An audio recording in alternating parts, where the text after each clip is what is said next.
If moderate or severe turbulence is forecast, then this is clearly displayed on the SIG weather chart by the following symbols. Light turbulence is not explicitly forecast on the SIG weather chart. Turbulence can be experienced either in cloud or in clear air. The latter form is called clear air turbulence, or CAT. And earlier we saw how this was clearly highlighted on the charts by way of the enclosed dashed lines and the CAT legend. In cloud, moderate or severe turbulence is automatically implied on SIG weather charts whenever a CB is forecast. In addition, on the medium-level SIG weather charts, areas of moderate and severe turbulence associated with other types of medium-level cloud are always highlighted by turbulence symbols. These are included within the cloud boxes assigned to every scalloped cloud area. Moderate or severe icing is also automatically implied whenever CBs are forecast on the charts. In addition, on the medium-level SIG weather charts, moderate and severe icing is sometimes explicitly added to scalloped cloud areas when these contain cloud types with an associated icing risk. Widespread sandstorms or dust storms are highlighted on SIG weather charts only when the phenomena are forecast to significantly obscure visibility between the flight levels at which the chart is valid. The symbol, which is used on the SIG weather chart, is identical for both phenomena, and is shown here. As we learnt earlier, the only clouds which are displayed on high-level charts are embedded cumulonimbus. On the medium-level charts, rather more cloud information is displayed. Any cloud types which are likely to have a significant impact on aviation are clearly highlighted. The impact is related to moderate or severe icing and/or turbulence. If either or both of these phenomena are forecast, then the flight levels between which they can be expected are clearly displayed in the cloud text box. In our example here, the cloud text box points to two scalloped cloud areas and indicates that broken amounts of cumulus and altocumulus are forecast within these regions. Between flight levels 250 and XXX, which is less than flight level 100, the lower range of the chart, moderate turbulence can be expected. And between flight levels 250 and 150, moderate icing can be expected. In regions of the world where there is significant convergence of nearly diametrically opposed winds, it's common to have a significant development of cloud. These regions of the world are explicitly highlighted on WAFC SIG weather charts because they're often associated with areas of significant weather and abrupt changes in wind direction.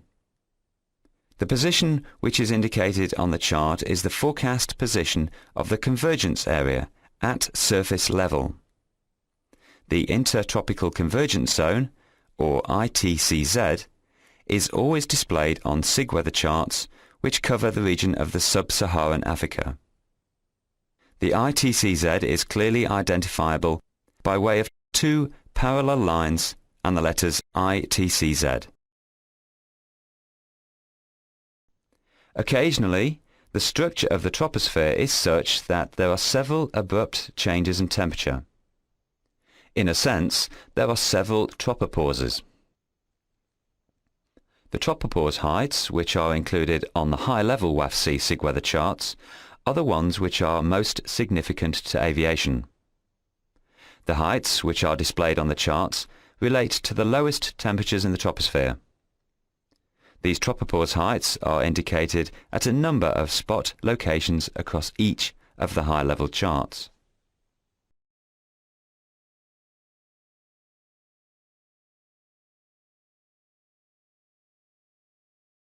Tropopause heights are presented in flight levels, and when there is just one tropopause, This flight level is centered in a rectangular box. When several tropopauses are present in the atmosphere, either an H or an L is added to the tropopause box to indicate whether the upper or lower tropopause height is displayed. In these cases, the rectangular box is expanded to include the additional symbol, and the box looks more like an arrowhead pointing up or down.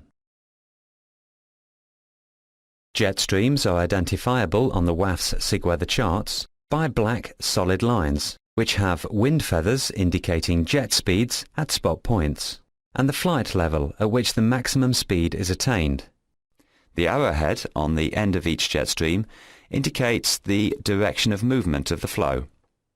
In our example, we have a jet stream which curves in a northeasterly direction, then gradually veers southeasterly. The jet stream reaches a peak speed of 100 knots at flight level 390. Any changes in speed along the jet stream of 20 knots are indicated by either an additional set of wind feathers, or, if there is little space on the chart, two parallel lines perpendicular to the direction of the flow of the jet. It's very common for CAT to be associated with jet streams because of the large amount of vertical and horizontal shear which occurs through the atmosphere near a jet stream. If an erupting volcano is producing enough ash to cause a significant hazard to aviation, then the location of this volcano is clearly highlighted on the SIG-weather chart by this symbol. Some additional text is attached to the symbol and includes the name of the erupting volcano and its coordinates. In our example, we are using Mount Etna. Whenever a volcano symbol is displayed on the WAF's chart, and it's in the vicinity of your area of operations, then it's important to always check for any SIGMETs, which may be in force. These SIGMETs will provide up-to-date flight information regarding the nature of the ash cloud.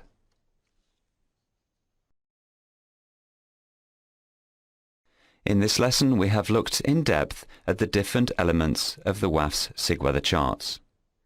It's important that you understand them and appreciate that they represent the best fixed time forecast of phenomena which are of interest to aviation. They should become an important element of successful flight planning.